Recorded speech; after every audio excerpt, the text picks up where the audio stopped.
Hey, how's it going and welcome to another video. Alright, so throughout 2020 and going into 2021, I have been on a Gundam journey. Starting around March, me and my friend Grady have been powering through basically the entirety of the Gundam, Universal Century movies and shows. It's been quite the project. I mean, most of these series are about 50 episodes, so we would knock them out in about, 4 or 5, sometimes 6 episode stretches, and we've been doing that throughout the course of a year, so yeah, shout out to Grady. Without him, I never would have watched pretty much any of these, so go check him out on Twitch. He streams Gundam Extreme versus Maxi Boost On a lot. I think that's what that game is called. But yeah, I'll have his Twitch in the description. So I'm only really going to be ranking the Universal Century shows. Most of these side things I haven't seen. I've seen a couple of them. I've seen Iron-Blooded Orphans. I'm watching Wing. But yeah, this is pretty much just Universal Century. I'm going to try to avoid spoilers to the best of my ability. Yeah, I might slip up a little bit here and there, but in general, I'm just going to kind of talk about the movie or the show or the OVA or whatever in a more broad kind of sense. So I'll try to avoid getting into real nitty-gritty kind of specifics about stuff. Alright, Mobile Suit Gundam. So we watched the recap movies for these, that's what this is based on. But yeah, I think the original Gundam is very, very good. I think the kind of strongest aspect of it is that it really did set up, the entire rest of Gundam's existence so well. It really sets up just such a great kind of core conflict of, the Federation versus Zeon and the different beliefs that the factions and the characters have. And just the brutality and the awfulness of the 1 Year War.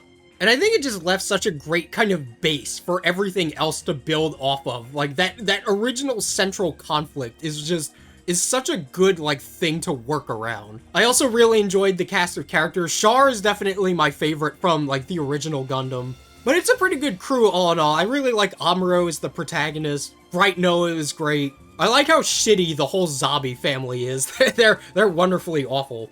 And even though you can definitely kind of feel the age of it just in terms of the animation, I really don't think it, holds it back at all.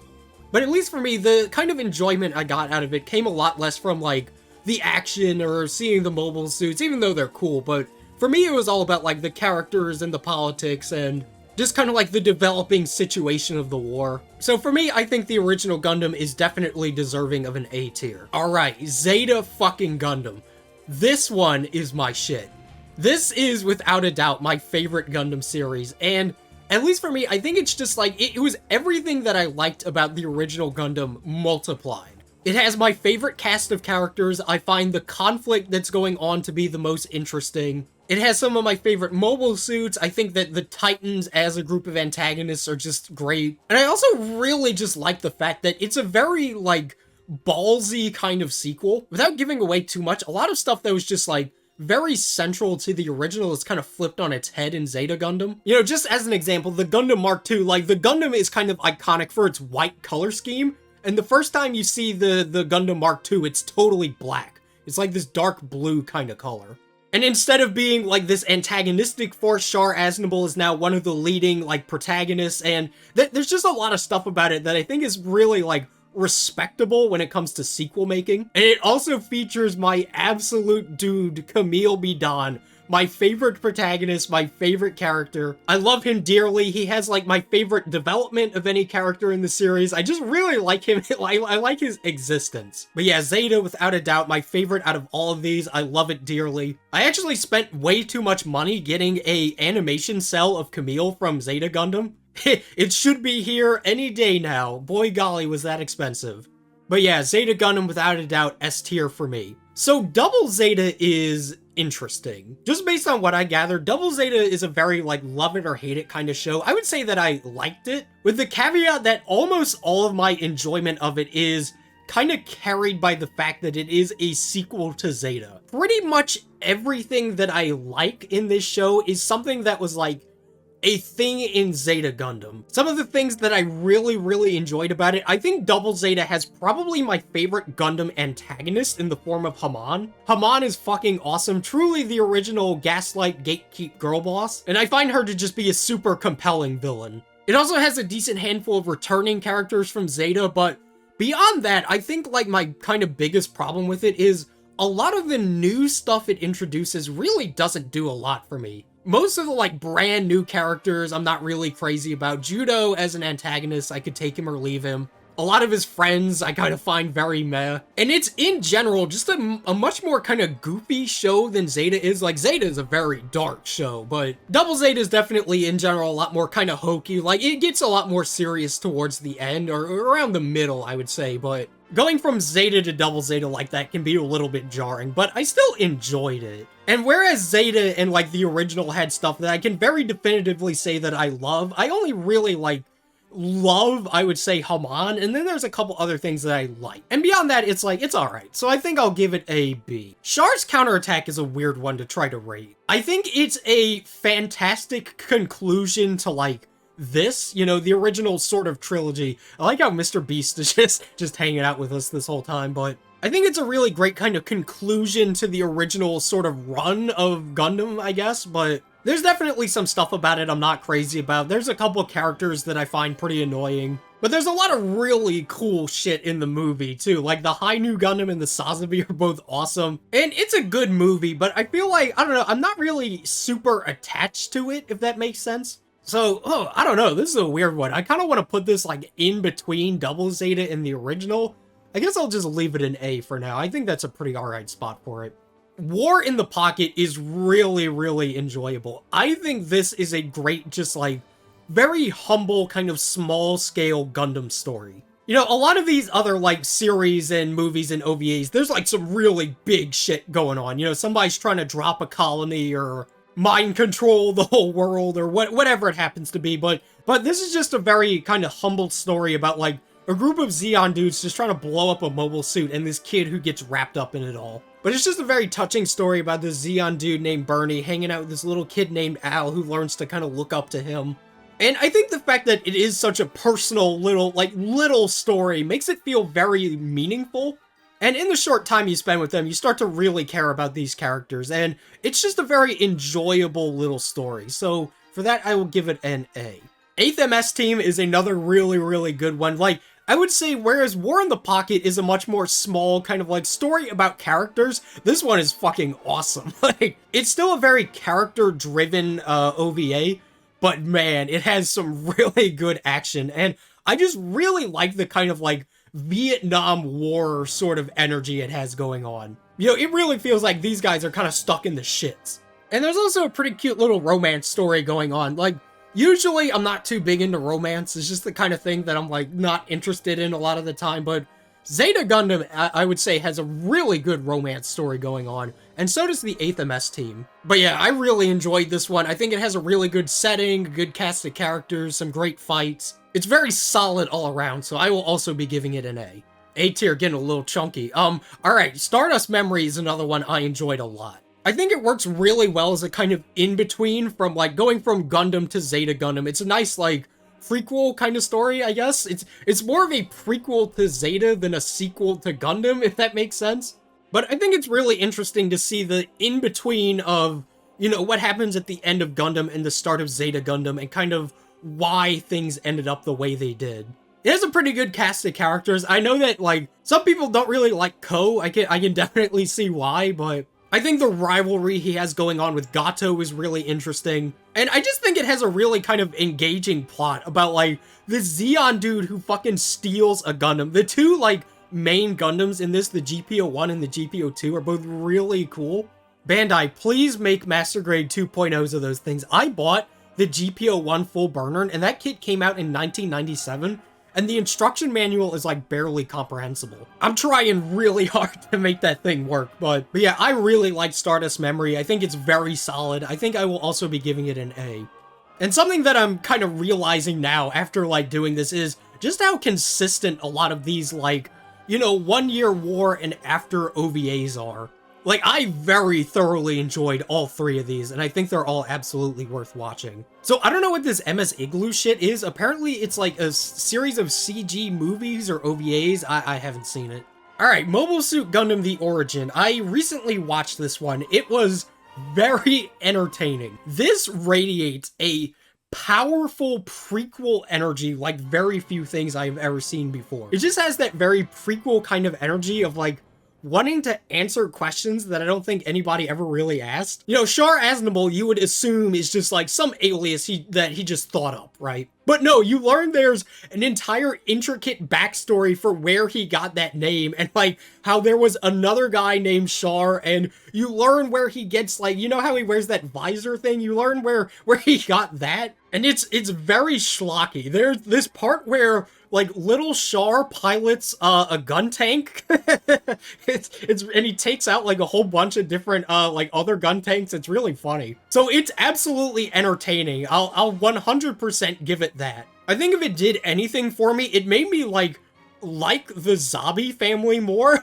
As weird as that is to say, I don't know, spending more time with these awful people made me like kind of enjoy them more. So in some weird fucked up way, I think like just the raw prequel schlock of it is my favorite thing about it, but that's also my least favorite thing about it.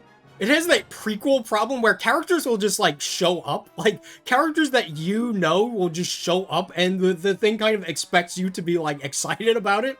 Like Mirai, I remember, shows up, and it's just like, it's just weird because she has no significance whatsoever to anything that's going on. So it's like, do you want to see the moment about how Ramba Ral got little Char Aznable out of the colony? It's like, I guess I do. So yeah, it was definitely entertaining. I'll give it that. I'll give it a B. It was pretty okay. All right, Thunderbolt.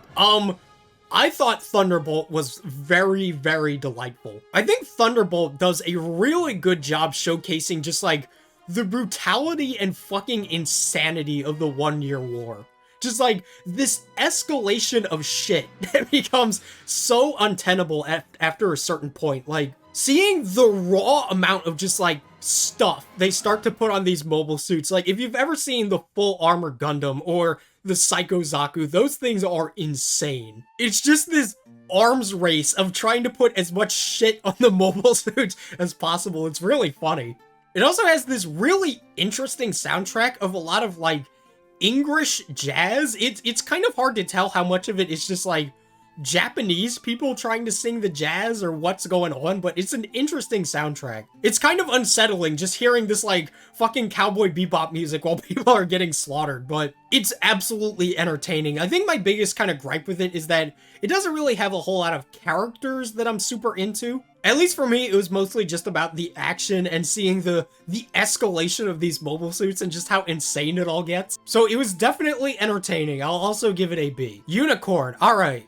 Don't kill me for this one. I did not like Unicorn very much. Yeah, I don't know. Unicorn did very, very little for me. And I think it's just the fact that it's missing a lot of those things about like some of the other series that I found like really compelling. Pretty much every character in this that I enjoyed at all was a carryover from, you know, other Universal Century shit. And beyond that, I just didn't care very much. I found Banager to be Banaji or whatever to be super uninteresting as a character. The actual story that's going on is like vaguely kind of sort of interesting, but not really. The Unicorn Gundam is kind of cool.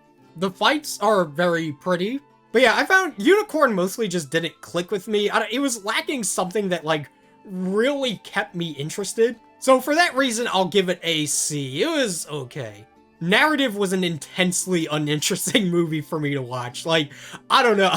I'll just give it a D immediately. Yeah, I don't know. This movie did almost nothing for me. Like, at least with Unicorn, I can sit there and say that I was a little bit entertained with some of the fights and stuff. This movie put me to sleep. Like, I really try not to fall into the cynicism of being like, this is just made to sell Gunpla, but I don't know. This feels like it was made to sell Gunpla. Like, you guys like the Unicorn and the Banshee from Gundam Unicorn. Well, guess what? There's a third unit called the Phoenix. Go buy the perfect grade. It just radiates that kind of energy for me. And dude, I couldn't name a single character from this, like, at all. But yeah, narrative did almost nothing for me. Okay, Twilight Axis is weird. This is like, I think it was a bunch of mini episodes that were like released online, and then they were all kind of compiled into like an OVA. And you can absolutely tell it was structured that way. Like, it cuts at these really abrupt sort of spots. Like, you can absolutely tell this is something that was turned from like a series of very short episodes into one long thing. And I was mostly just kind of confused watching it. Like, I don't know if that just has to do with like the structure of it or what, but every time I tried to like figure out what was going on. I was just kind of like, why are they fighting? What's the conflict here? Yeah, Twilight Axis is, Gundam F91 is the best movie that I don't really remember a whole lot about. Right off the bat, this movie is beautiful. This is, like, one of the best animated Gundam things. Like, it looks really, really nice. And I also really like the F91 as a mobile suit, but beyond that, didn't really do a whole lot for me. It's definitely a very entertaining movie, but I was never really immersed in, like, the characters or the story or anything. You know, throughout the whole thing, I was kind of just, like, watching and not really thinking about too much of anything. Definitely entertaining. I think I'll give it a B. Like, if you ask me, did I like that more than Unicorn? I'd say yeah, for sure. Okay, G-Saviour. What is G-Saviour, you may be asking?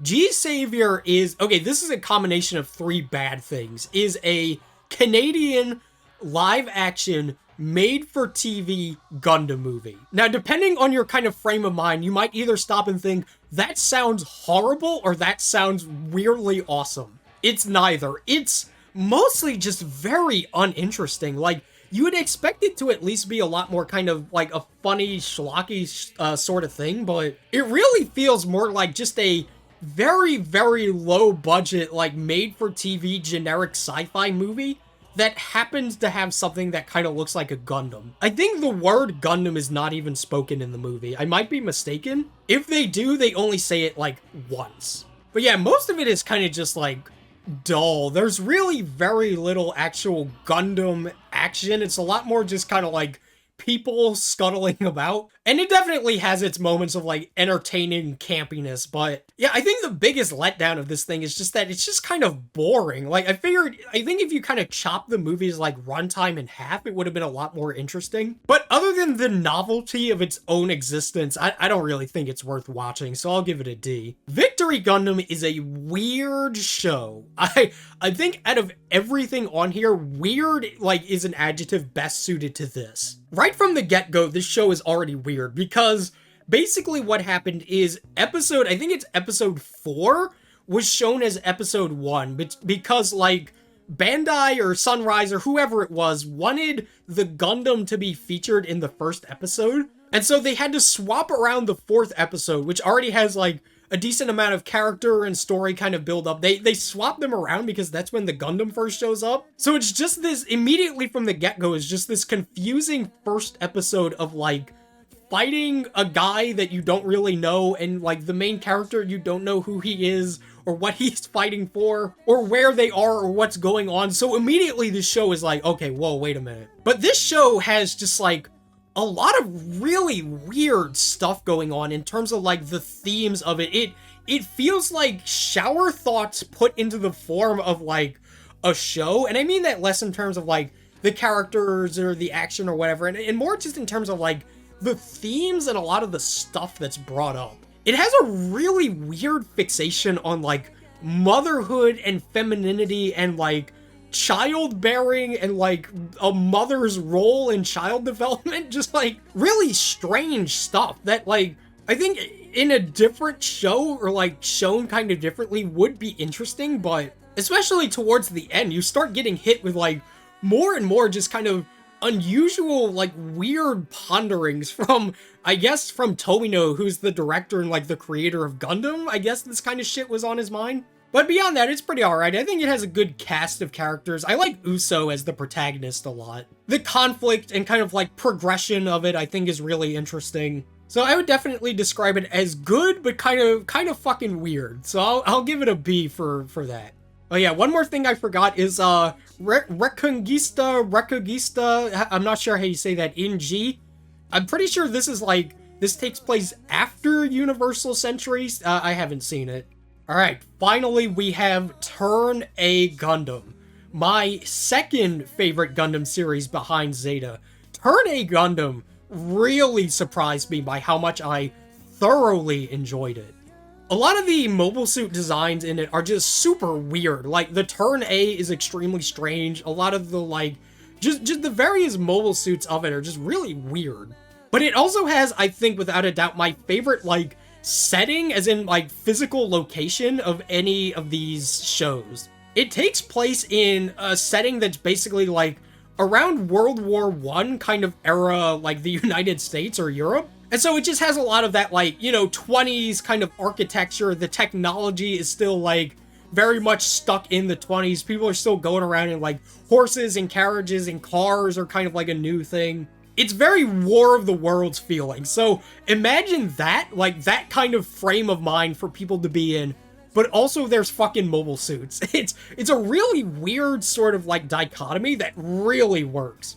And it has just a really great cast. I think Laran is really, really good as the protagonist. Harry is probably my favorite, like, Char-like character. The lore surrounding it, I think, is super interesting. Like, the Turn A Gundam, I think, more than pretty much any of these other mobile suits, has this almost, like, mysticism to it of, like, it feels so much more than just kind of a piece of technology that somebody made. And it feels like something way beyond just, like, you know, metal or whatever.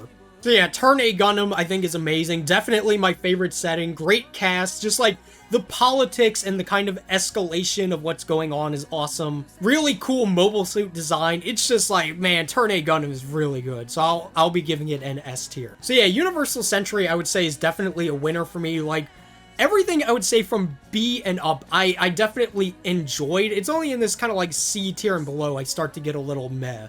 But yeah, Universal Century Gundam is great. Really glad I kind of went on that journey, even if at times it felt a little bit overwhelming, just like knocking out these 50 episode series one at a time. But I think it was definitely worth it in the end. So that has been the tier list. I hope you all enjoyed. I'll see you guys next time.